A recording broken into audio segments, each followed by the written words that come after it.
Video ini dipersembahkan oleh Haromain, minyak terapi plus ruqyah. Masyarul muslimin, sidang jamaah Jumat yang dimuliakan oleh Allah Subhanahu wa taala. Tahun baru Hijriah tahun 1444. Tahun ini di bulan yang baru, tentulah kita mesti memiliki resolusi yang baru, semangat yang baru yang kita mesti pupuk, yang kita mesti petik, yang kita mesti perjuangkan. Kalau kita mendengar nama Hijriah, itulah momentum terbesar, peristiwa yang luar biasa yang dialami oleh Rasulullah SAW. Nabi dengan seluruh sahabatnya yang saat itu sudah merencanakan untuk berpindah, melakukan hijrah dari tempat di kampungnya, kampung halamannya, yang kita tahu peristiwa fenomena yang begitu menyedihkan. Di kampung halaman sendiri ditolak dan diusir.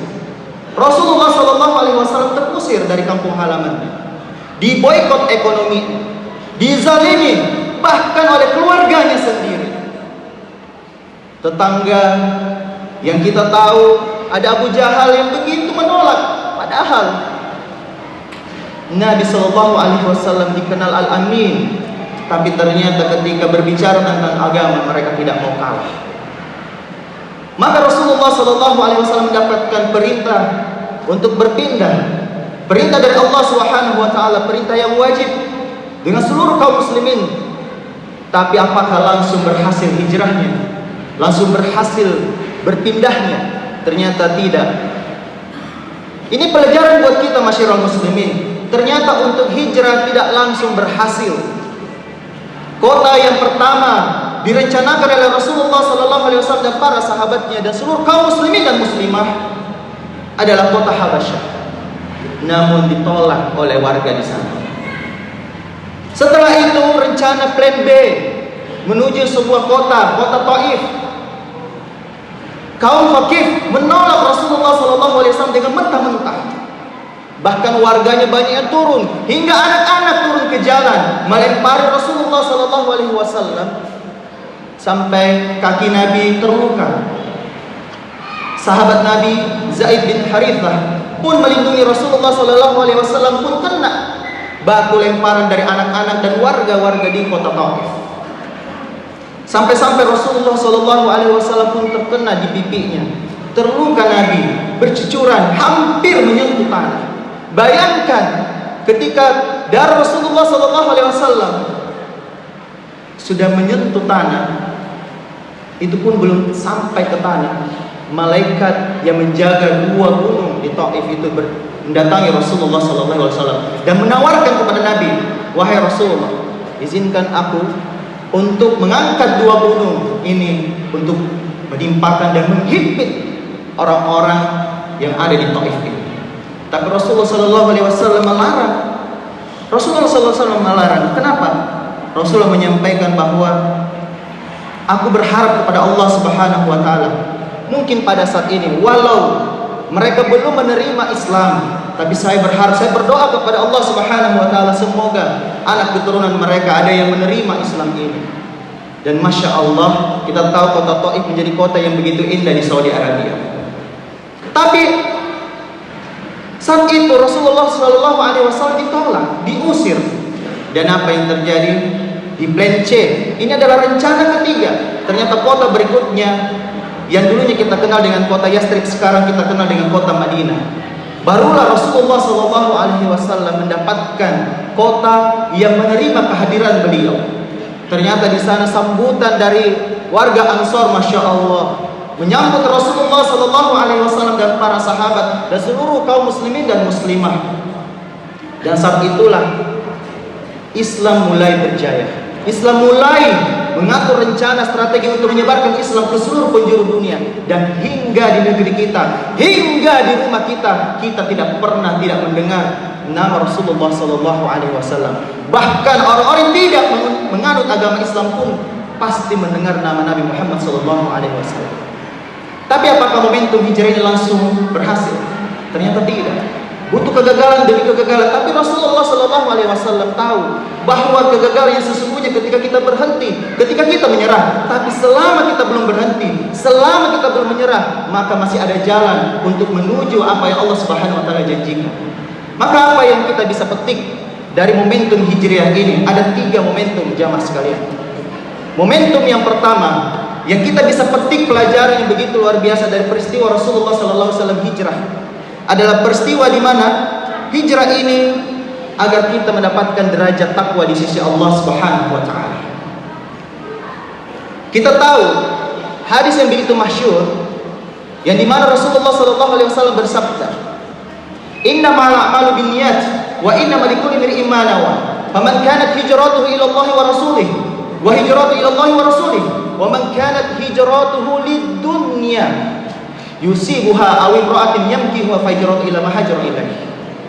Hadis ini diriwayatkan oleh Imam Bukhari dan Muslim, dirawikan oleh Abi Hafs Amirul Mukminin Umar bin Khattab radhiyallahu anhu. Hadis ini di setiap kitab para ulama itu selalu diletakkan di halaman-halaman depan. Bahkan dalam kitab Arba'in An-Nawawiyah, murid dari Imam Syafi'i, Imam Nawawi, itu ternyata meletakkan hadis ini dari 40 hadis Nabi SAW itu berada di hadis yang pertama.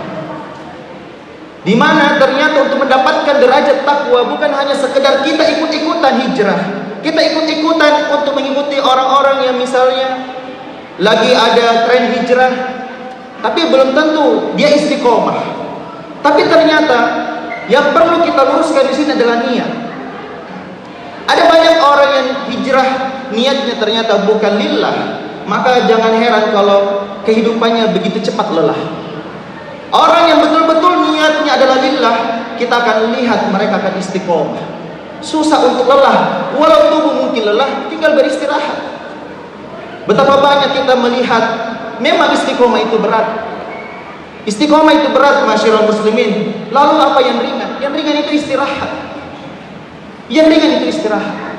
Maka masyarakat muslimin, lihatlah bagaimana Rasulullah SAW mendapatkan ujian yang begitu luar biasa. Tapi kita masyarakat muslimin, apa yang kita tinggal lakukan adalah kita hijrah, menghijrahkan kebiasaan buruk kita menjadi kebiasaan yang baik, menghijrahkan di mana kita mendapatkan pendapatan yang haram, kita hijrahkan untuk mendapatkan pendapatan yang halal. Kita hijrah dari tempat yang buruk, kita berpindah ke tempat yang lebih baik. Kita hijrah dari lingkungan circle yang buruk ke circle yang lebih baik untuk kita. Tentu kalau kita luruskan niat kita, insya Allah kita akan sampai. Karena niat itu diibaratkan seperti alamat. Niat seperti alamat. Kalau salah alamat, tentulah kita tidak akan sampai kepada tujuan yang tepat. Dan sebaik-baik niat adalah niatnya kita adalah lillahi ta'ala. Lillahi ta'ala. Mungkin kita kerja, ya, gaji kita sebulan seberapa, tapi kalau kita niatkan lillah, itu semua jadi pahala juga. 9 to 5, dari jam 9 ke jam 5 kita kerja. Bahkan ada yang sampai lembur. Tapi kalau kita niatnya semua untuk mencapai duit, hanya untuk membahagiakan orang-orang di rumah, tapi lupa niat kita bahwa kerja itu juga ibadah, bisnis itu ibadah, berkarir itu ibadah. Kalau kita niatkan semuanya lillah, maka itulah hakikat hijrah yang sesungguhnya. Kita hijrah dari rumah kita ke tempat kerja, itu hijrah, berpindah. Setiap hari kita melakukan hal tersebut. Dari rumah ke masjid itu juga hijrah, berpindah. Walaupun temporary kita kembali lagi ke rumah. Maka kalau kita sudah meluruskan niat, maka momentum yang kedua masyarakat muslimin, sidang jamaah Jumat yang dimuliakan oleh Allah Subhanahu wa taala, hijrah yang kita dapatkan, momentum yang kedua adalah memberikan efek yang luar biasa pada perekonomian dan finansial umat ini. Dan ini terbukti masyarakat muslimin. Ketika Rasulullah SAW hijrah, sebuah ayat turun di mana para sahabat berkumpul saat itu. Rasulullah SAW mendapatkan sebuah wahyu, dan ada 3 ayat dalam surah As-Saff ayat 10, 11 dan ke-12. Allah Subhanahu wa taala berfirman, Dan saat itu sahabat-sahabat orang-orang kaya berkumpul. Allah Subhanahu wa taala berfirman, "Ya ayyuhalladzina amanu hal adullakum ala tijarati tunjikum min adzabin alim." Wahai orang-orang yang beriman, maukah kamu aku tunjukkan suatu perdagangan, suatu perniagaan yang dapat menyelamatkanmu dari azab yang pedih. Orang-orang kaya saat itu menyimak betul apa yang turun kepada Rasulullah SAW dan disampaikan kepada mereka. Dilanjutkan dalam ayat berikutnya, ayat yang ke-11. Tu'minuna billah wa tujahiduna fi sabilillah bi amwalikum wa anfusikum dzalikum khairul lakum in kuntum ta'lamun. Yaitu kamu beriman kepada Allah dan Rasulnya dan berjihad di jalan Allah dengan harta dan jiwa. Dengan harta dan jiwa. Jihad dengan harta dan jiwa itu lebih baik bagimu jika kamu mengetahui. Lalu apa janji Allah? Dalam surah As-Saff ayat yang ke-12, Allah melanjutkan, dan para sahabat menyimak betul apa yang disampaikan wahyu ini kepada Rasulullah, kepada para sahabat dan kepada kita semua. Yaghfir lakum dzunubakum wa yudkhilkum jannatin tajri min tahtihal anhar. Masya Allah. Allah mengampuni seluruh dosa-dosa kita, masyarakat muslimin. Allah mengampuni seluruh dosa-dosa kita, lalu memasukkan kita ke dalam surga yang mengalir di bawahnya sungai-sungai yang begitu indah, luar biasa. Ayat ini diturunkan pada saat Rasulullah sudah hijrah. Dan ayat sebelumnya ketika kita tahu bahwa Allah Subhanahu wa taala menganjurkan kepada kita, mewajibkan kepada kita untuk berpindah. Karena kenapa? Kalau kita hijrah, kita akan mendapatkan bumi Allah yang luas dan rezeki yang banyak. Allah Subhanahu wa taala sudah menjelaskan dalam surah An-Nisa ayat yang ke-100. Wa may yahajir fi sabilillah yajid fil ardi muragaman katsiran wa sa'a. Dan barang siapa yang berhijrah di jalan Allah, siapa yang berhijrah di jalan Allah, niscaya mereka mendapatkan bumi Allah ini, hijrah, tempat hijrah yang luas dan rezeki yang banyak. Ini janji Allah. Dan tidak pernah ada orang yang merantau, tidak pernah ada yang hijrah itu rezekinya mampet, tidak ada. Tidak ada sama sekali, kecuali niatnya salah. Kecuali niatnya salah. Sebagaimana banyak artis-artis, seleb-seleb yang dulunya kita lihat hijrah, sudah berpakaian gamis, bersongkok, tapi ternyata kembali lagi joget-jogetan. Naudzubillah. Mungkin di situ kita bisa melihat, mungkin dia salah alamat, salah niat. Ada juga yang dari dulu sampai sekarang tetap konsisten, tetap istiqomah, dan Allah berikan rezeki dari jalan yang tidak disangka-sangka. Maka simaklah kisah yang dialami oleh dua sahabat Nabi yang ketika menyimak surah As-Saff ayat yang ke-10, 11 dan 12 ini. Di situ ada dua sahabat yang kaya. Ada sosok Abdurrahman bin Auf dan ada sosok Utsman bin Affan. Abdurrahman bin Auf ketika mendapatkan wahyu ini langsung membeli pasar kaum Yahudi di Madinah. Saat itu Yahudi menguasai pasar, menguasai perekonomian, tapi ketika sosok Abdurrahman bin Auf ini langsung membalikkan keadaan, Islam yang menguasai pasar. Lalu ada kejadian berikutnya lagi, kisah yang dialami oleh Utsman bin Affan ketika mendapatkan ayat ini, perintah dengan janji Allah Subhanahu wa taala ampunan atas seluruh dosa dan memasukkan ke dalam surga dan menghindarkan dari azab yang pedih. Utsman bin Affan melihat kaum muslimin dalam kondisi tidak ada uang, karena ketika hijrah banyak yang diboikot ekonominya. Perhatikan, kisah ini luar biasa, begitu indah dan begitu memberikan kita pelajaran yang begitu besar. Saat itu para kaum muslimin begitu rindu dengan air Zam-Zam. Kaum muhajirin ini ya, orang-orang yang hijrah, tentulah sudah terbiasa dengan air Zam-Zam di Mekah. Tapi di Madinah itu tidak ada seperti itu. Lalu juga kekeringan air, tidak ada uang untuk membeli air karena semuanya diperjualbelikan. Air diperjualbelikan. Ada sebuah sumur yang dimiliki oleh seorang Yahudi. Sumur ini namanya sumur Rauma. Sang Yahudi memiliki sumur ini dan rasanya hampir sama, berarti tidak sama persis. Hampir sama rasanya dengan air Zam-Zam. Dan ketika ada yang mencobanya dari kalangan kaum muslimin, itu begitu nikmat sekali rasanya. Dan Uthman bin Affan melihat ini sebagai peluang, mendatangi sang Yahudi, melakukan negosiasi. Karena Uthman bin Affan kita kenal sebagai seorang pedagang yang sukses, negosiator. Dan ketika bernegosiasi dengan sang Yahudi, dia menawarkan dengan harga yang begitu fantastis. Tapi sang Yahudi menolak awalnya, bilang saya tidak mau karena ini adalah pendapatan saya. Saya kalau jual ini dari mana saya lagi dapat pendapatan? Saya tidak mau. Akhirnya Uthman bin Affan mengulur waktu sedikit, lalu kembali lagi menemuinya, bernegosiasi lagi. Masya Allah, apa yang dilakukan oleh sosok Uthman bin Affan? Dia menegosiasi membeli sahamnya 50%. Perhatikan, membeli sumurnya 50% sahamnya. Artinya apa? Ada satu hari di mana, contoh hari Senin dimiliki oleh sang Yahudi. Ketika hari Selasa itu miliknya Uthman, Rabu miliknya kembali sang Yahudi, Kamis miliknya Uthman. Begitu pula hari seterusnya, bergilir berganti, maka 50-50. Akhirnya sepakat. Akhirnya negosiasi dengan harga, ternyata dibeli dengan harga 12.000 dirham. Masya Allah. Coba anda kalikan dengan 60.000 rupiah. 1 dirham itu senilai dengan harga 1 ekor ayam yang gemuk. Bayangkan kalau harganya 60.000 atau 70.000 dikali 12.000 dirham. Dan itu masih dicicil oleh Uthman bin Affan, karena rencananya Uthman bin Affan ini membeli seutuhnya. Tapi apa yang dilakukan oleh sosok Uthman bin Affan? Akhirnya ketika hari Senin masih milik dari sang Yahudi, esok harinya sudah menjadi milik Uthman bin Affan. Dan dia pun memanggil pada saat hari Selasa, memanggil seluruh kaum muslimin, ambil bejana sebanyak-banyaknya, lalu ambil cadangan sebanyak-banyaknya, dan anda silakan menyiapkan air untuk di rumah-rumah kalian. Supaya apa? Ketika masuk hari Rabu, kaum muslimin tidak perlu belanja.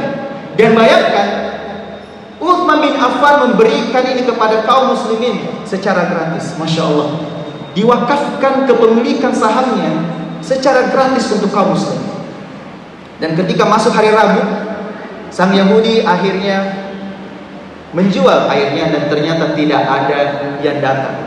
Tidak ada yang datang dari kalangan kaum muslimin. Ternyata sudah banyak kaum muslimin yang sudah mendapatkan air untuk persiapan di hari Rabu itu.